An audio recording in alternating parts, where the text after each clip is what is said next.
Dollar. Dirt and money, no soul. Had to go and get it, ain't no time to kick it. Got a stack of flip for my foes. Dollar. Please tell me you can hear me. Don't turn your back and don't neglect me. Just let me know if you need me. Dollar. Let me watch out for my partners. Keep my money long, get my team strong. Let me run away from my problems. Yep, what's good, original crew, man? We're back on the channel, man. We got another round of balling today. Today's balling we got is top three. Y'all know, top three places you can't go, and somehow people win anyway. Part 23. Oh, these are never like fun. Well, none of them are fun. But, yeah. but you know, you have some stories where it's like a good outcome, like somehow, like a miracle. Yeah. Oh, yeah. You know what I'm saying? You be looking for those. I be looking for. I be wanting some like some positive outcome. Yeah, positive. I don't want to hear everyone perished. Like I don't want to hear that. But yeah. I feel you. Just trying to be optimistic. Oh, sorry, I got a stress and woosah. Big stretch. It hit me. Big stretch. Hey, with that being said, make sure you check out the links in the description box. Down below. You already know where to go. If you want to first support, you got to do it. Check out down below. Also, if you enjoyed today's visuals, locking it with a thumbs up. Well, I highly appreciate it, man. But hey, let's go ahead, jump into it. Let's check it out. Let's see what's about. You ready? I'm ready. All right, let's get it, man. Today, we're going to look at 3 places you can't go and people who went there anyways. But before we get into today's stories, if you're a fan of the strange, dark, and mysterious delivered in story format, then you come to the right place because that's all we do, and we upload 3 or 4 times every week. So if that's of interest to you, please replace the like button's hairspray with Gorilla Glue adhesive spray. Also, please subscribe to our channel and turn on all notifications so you don't miss any of our weekly uploads. All right, let's... Baller, you a little late on that one. Somebody already did that. And she said it's stiff, it won't move. Let's get into today's stories.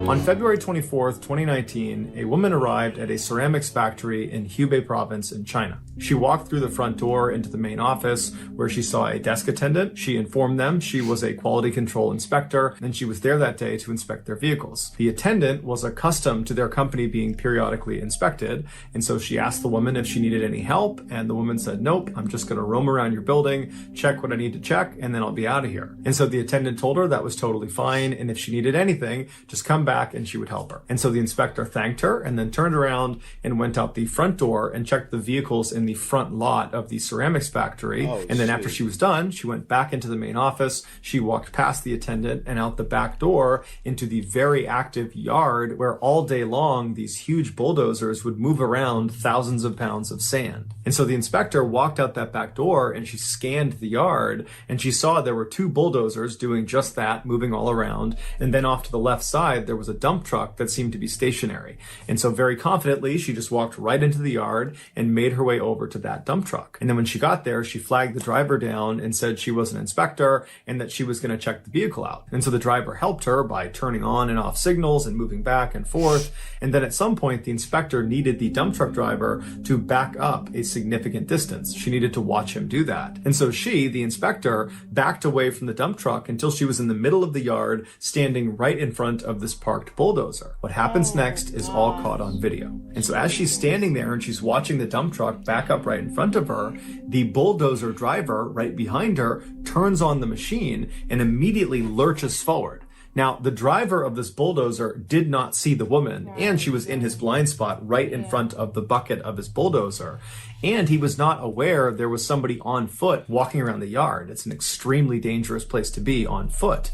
And so he goes right into her and he knocks her backwards. She falls into the bucket. She starts screaming, but no one can hear her. It's so loud. And the driver drives the bucket directly into a pile of sand and scoops up thousands of pounds of sand that come down directly on this woman. So now she's completely buried alive and being crushed by all this sand. And then the driver, completely oblivious, lifts the bucket up, turns around and drives across the yard and dumps the sand and the woman into a vibrating sand crusher. The vibrating sand crusher is exactly what it sounds like. It pulverizes bits of rock and stone and grinds them down into a very fine powder. The machines come in various shapes and sizes, but this one inside of this ceramics factory was a top-loaded version, and it basically looked like a big dumpster with this big opening at the top. And so these bulldozer drivers would take these clumps of sand and they would dump it in this opening at the top of this bin. And then once they dumped their sand into the opening, the machine would vibrate, causing the sand to filter its way down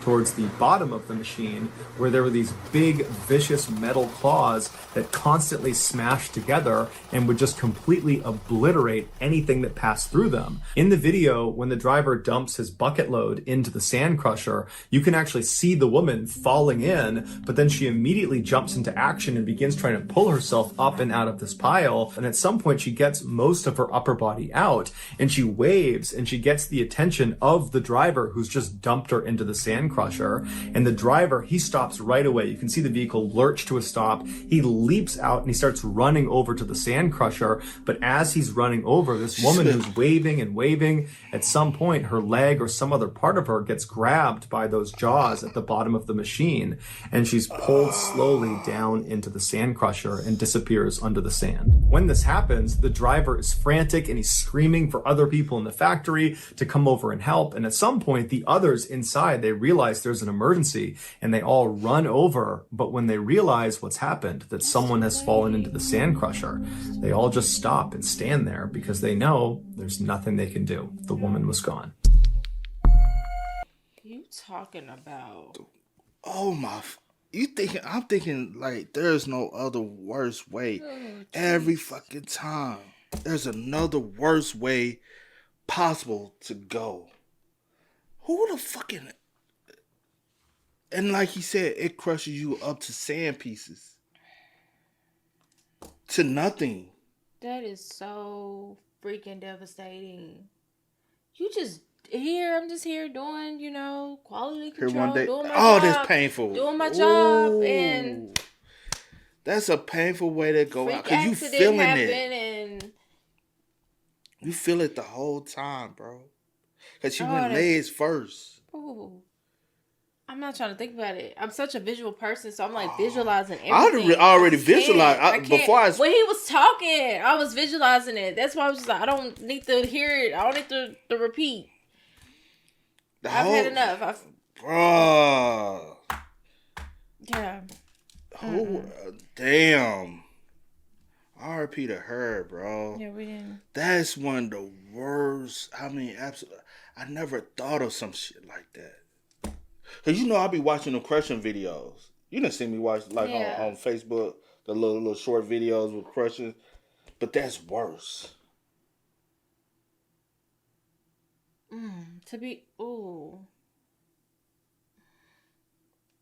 To fall into this machine and be.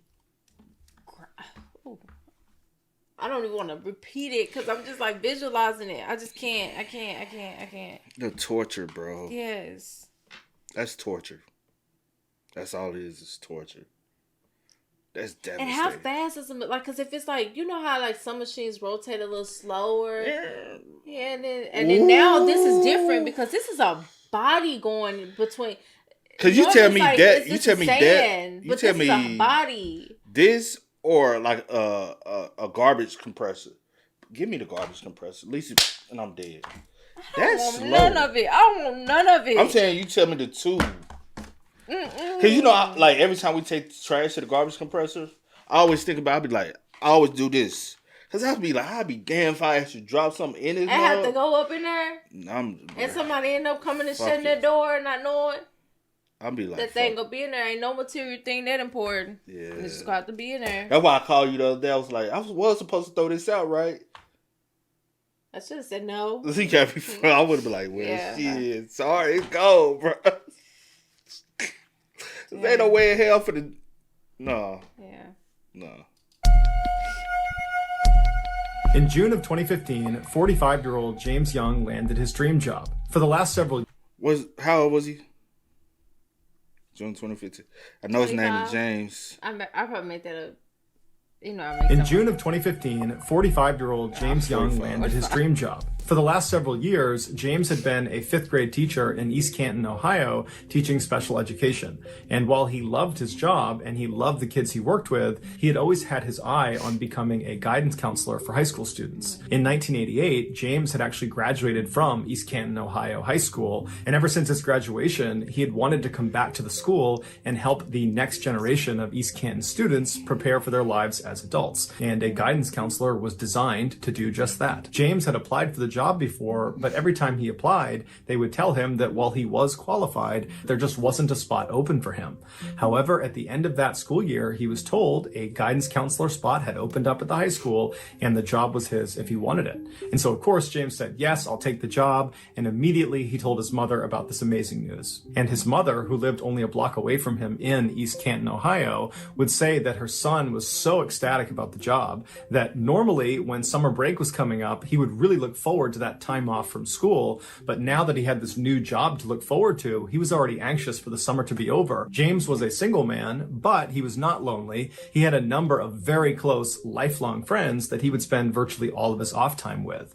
And that summer, he did just that. He went out with his friends, they explored all of Ohio and outside surrounding areas. They spent a lot of time outside and they enjoyed each other's company. Towards the end of the summer, James and his friends knew it was time to schedule their annual trip to Cedar Point. Cedar Point is an amusement park about 2 hours northwest of East Canton, Ohio. It's situated right on the shores of Lake Erie, and it's known for its incredible roller coasters, of which they had 17, making them the park with the second most roller coasters in the world. Every summer, since James could remember, he and his very close friends would make a trip out to Cedar Point, usually at the end of the summer, to kind of cap off their vacation. After looking at their calendar, they decided that the best day to go would be Thursday, August 13th. This would give the group of friends one more fun thing to do before the following week, James started his new job. So on the morning of that Thursday, the friends piled into a car and they made the 2-hour commute up to Cedar Point. And as soon as they got there, they went inside, they grabbed a map, and they began systematically hitting as many rides as they possibly could.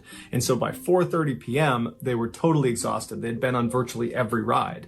And so they were about to call it a day when James and his friends decide, hey, let's go on one more ride before we pack it in. And so they pull out their map and they're looking and they realize they haven't gone on one of their favorite rides. It was called the Raptor. The Raptor was not Cedar Point's biggest roller coaster, but it was their fastest. It would reach a top speed of 57 miles per hour. Passengers are seated 4 across with their feet dangling below them in these suspended chairs with the big harness that comes down. And then once the ride starts, they're brought slowly up this 137-foot hill. And then at the top, they pause before being dropped down into this nearly 4,000-foot long track that spins them upside down 6 different times. So James and his friends, they closed up their map and they ran their way over to the Raptor. They got in line, and by 4:50 p.m., they had made it to the front of the line. They got into their seats, their harness came down, and then the ride started. And they were pulled up to the top of the hill. They paused, and then they were launched down the track. And for 2 minutes, they zipped and zagged and looped-de-looped all through this track. And then it was just suddenly over. And the friends had a great time on the ride. Except James realized about halfway through the ride, when they were upside down, his phone and wallet had come out of his pockets. And he actually saw them fall down towards the ground. And although he didn't see exactly where they landed, he had a pretty good idea of where they were. And so after they got off the ride, the friends were kind of talking about how much fun it was. Yes. And James said to them, hey, I lost my cell phone and wallet. Will you guys come with me while I go look for them? And so the friends agreed. They left the Raptor station and they walked down the paved path until they were in front of this fence that said no trespassing. And so James gets up to the fence and he's looking inside of this fenced-in area, and he sees right in the middle of this restricted area is his phone and his wallet. And before James's friends could tell him not to do this, he had climbed over the fence and entered into this restricted area. He ran over to his phone and his wallet, he picked it up, and then when he stood back up again, the next wave of Raptor riders came blazing through the area, and the underside, the steel underside of the ride, hit James right in the back of the head. He never saw it coming.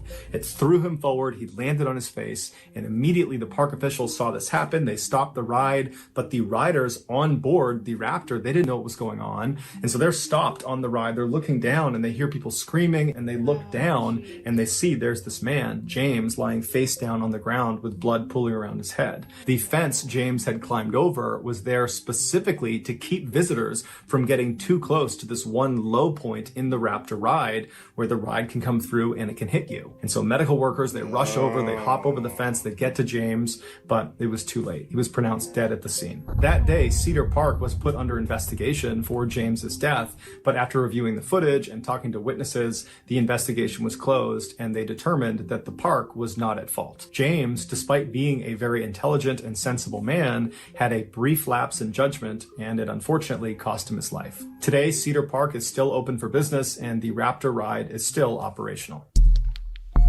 Yeah, that's just a freak accident, honestly. And I know some people would be like, it's not a freak accident because it's not something that just frequently happen, because it could have been preventable, which is true. But it's still tragic. That's the reason why, like, even when we go places and like stuff like that, and you go like, see, I'll allow C go on the rides. Me, I'm not getting on the rides. I would Not allowed. I'm saying aloud, like, hey, go. Like, not like, oh, can I go? Yeah, I'll allow you to this time. Not like that. I will allow you to go on the ride, and I'll stay back and just hold your All my belongings. Yeah, your belongings, because I'm like, if shit fall out, bro, It's his fault. It's gone, point, bro. Last time you got on the ride with my nephew, you had your glasses on. I was like, why the fuck? Yeah, you had your son. Didn't you? Yeah. Yeah. I was like, why the fuck you kidding you? I was like, oh yeah, here, because they was just on my face, so I wasn't really like Yeah. thinking about them, like for real. But I don't think they would have fell off, but yeah. But yeah, like stuff like that, man, you got to be cautious of, because like anything can happen. Like, Yeah. and they got those barriers, and that's why I was like, when they said like after doing the investigation, I was like, yeah, because they have the barriers, they have the proper precaution, they have the warning signs. Yeah. He made their decision. Yeah, just a split decision. Like, hey, something you like not really like thinking through. Like, hey, I see it. I'm just gonna go grab it real quick, and I'm gonna run. I back. wonder, did they even notice that the ride was because before they knew it, they couldn't even get his attention because he was already up and over. Right. So I wonder, did he even recognize that the ride had started back? Or maybe he didn't. Because possibility like this part, if the ride's not going, you could have hurry up and scatter, go over there, get it, and come right back. Or maybe just because it's an amusement park, so much going on, like so many rides going on. You hear things, but you don't know what's what. And maybe you don't see it moving at the moment, so you're like, I'm just gonna go grab it. Also, come back. He could have been moving and not even paying attention, like tunnel vision. Yeah, like I see my water, let me go and then not even like jump and say, all right, let me make sure. Yeah. Not even check for clearance. It's like tunnel vision. I see it right there. Let me get up it. And rest in peace to James. Right? Is that what you wrote down? Yeah, James. Yeah. Rest in peace to James. He said his last name, but I didn't write it down. I want to say it was like, never mind. There you go. All right, let's get back. On August 14th, 2012, Celestino Cervantes picked up 28-year-old Victor Diaz for work. Celestino was an expert roofer, and he had just hired Victor to come on his crew and help him with a particular job. This was going to be Victor's first day as a roofer, but for the past 10 years he had worked in construction, so he was familiar with the operation. The two men arrived at their job site in San Antonio, Texas around 8 a.m. that morning. They were in charge of putting a new roof on a 115-year-old building that was being redeveloped into a fancy steakhouse. Until 2001, this building had been used by a brewing company to house their enormous boilers. As such, this building was referred to as the boiler house. Protruding from the boiler house roof was this large metal duct that was 15 feet long and almost looked like a covered walkway, and it connected to the side of this huge smokestack. This duct and smokestack used to be how the built-up condensation inside the boiler house was able to travel up and out of the building. When the two roofers got out of their truck, Celestino told Victor to take his tools and make his way up to the roof of the boiler house and get to work, and that he had a few things he had to do down on the ground floor, but he would be up to check on him in a little bit. Celestino turned around and was fiddling with his equipment inside of the truck while Victor made his way into the building and out of sight. An hour and a half later, Celestino went up to the roof to check on Victor, but he couldn't find Victor anywhere and he couldn't find his tools anywhere. So Celestino went back down into the main section of this building where other contractors that were working on this renovation were, and he began asking them, hey, have you seen this guy, Victor? He works with me, I can't find him, and no one had seen him. And so Celestino's thinking to himself, well, I guess Victor must have left. But that didn't really make any sense because Victor didn't have a vehicle and he didn't live nearby. But Celestino's thinking, you know what, maybe somebody came and picked him up. Now, unfortunately, Victor did not carry a cell phone, so nobody had any way of getting directly in contact with him. So Celestino leaves the building and he calls Victor's brother and he asks him, have you seen Victor? Do you know where he might have gone? And Victor's brother says, no, I haven't seen him since this morning when he left with you. So Victor's brother began calling around to friends and family and asked them if they had seen Victor, but nobody knew where he was. So for the rest of the day, Celestino and the rest of Victor's friends and family, they went out looking for Victor at the job site and around the surrounding areas, but there was just no sign of him. And so that night, Victor's brother went to the police to file a missing person report. But the police told him that it was really too early to file a report because Victor was an adult and there was no sign of foul play, and that he should just come back in a day or two if Victor still has not shown up. 2 days go by and Victor had still not shown up. So Victor's sister-in-law went back to the police and says, okay, now I want to file a missing person report. We don't know where he is. No one can get in touch with him. We need your help. But the officer she spoke to told her that she still needed to wait another 5 days to process this request. It would turn out this was just not true. It was a mistake. There was no arbitrary waiting period to file a missing person report. So without any help from the police, Victor's friends and family and co-workers spent the next several days scouring San Antonio, scouring the job site, looking everywhere for him and handing out flyers and asking people if they'd seen him, but no one had. He had just disappeared. By Monday the following week, so 6 days after Victor has gone missing, his family had printed out dozens of these huge posters with his face on them and a number to call if you had any information about him, and their plan was to distribute them the following morning all over San Antonio. But the following morning, before they headed out, they got a call. Victor had been found. 7 days earlier, when Celestino told Victor to head inside and make his way to the roof and begin the project, Victor had gotten his tools, gone inside, he made his way up the stairwell to the second floor, and then he made a series of odd decisions. Instead of making his way to the access door and climbing his way up to the roof, he went to the far side of the second floor where there were all these wooden barriers preventing people from going any farther. He climbed over all these barriers and he reached the entrance to that huge duct where the condensation used to go. And so from his perspective, he would have been looking into this duct and it would have been completely pitch black because it connected to that smokestack and the smokestack was totally sealed off. But despite not having any idea where this tunnel goes and it clearly not being the place Celestino told him to go, Victor decides to just get into this tunnel, which required bending over because it was only 4 feet tall and 5 feet wide. So he gets inside of this tunnel and he begins shuffling his way deeper and deeper into this tunnel until he reaches the end of the tunnel where it actually connects into the smokestack. Now at the top of this duct where it connects to the smokestack, there wasn't a grate or bars or any sort of barrier that would stop you from spilling into the smokestack. And because it was totally pitch black, Victor, when he made it to the edge of that duct, he just kept on walking and fell 20 feet down to the bottom of the smokestack. And so in total darkness, Victor, who was probably badly hurt from the fall,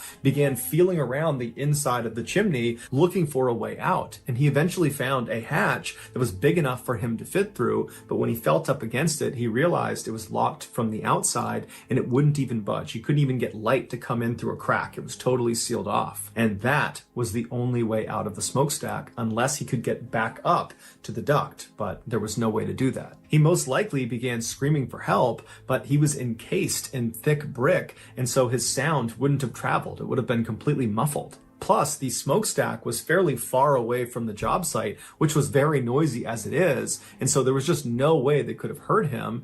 And the smokestack and the duct were not part of the renovation, and so there was absolutely no foot traffic over around the smokestack. He was completely alone, no one knew he was there, and there was no way out. 7 days after Victor fell into the smokestack, workers over at the job site, they noticed this huge swarm of flies over around the base of the smokestack. There were so many flies over there, they decided they had to go investigate. And so as they walked closer and closer to the smokestack, they were hit with this overwhelming stench of death and decay. And then when they got to the smokestack, they could see the flies were centralized on that hatch at the bottom. And so they cut the lock, they opened it up, and inside they found Victor's body. and they saw his hands were badly bloodied and bruised, and they were pressed up against the inside of the hatch, indicating in his final moments he was desperately trying to open that hatch and save himself, but there was just no way to do that. Although no one knows this for sure, it's believed Victor confused the condensation duct with the access point to the roof. So that's gonna do it, guys. If you found the secret in today's video, let us know in the comments what it is and where you found it, so give us the timestamp. And if you're the It still don't make sense. That's what I was thinking. I was like, was this his first time like working at this site? Yeah. Right, it was. So But it still doesn't make sense enough for me. It still doesn't. I don't know. A lot of it just don't make sense to me. That is so sad.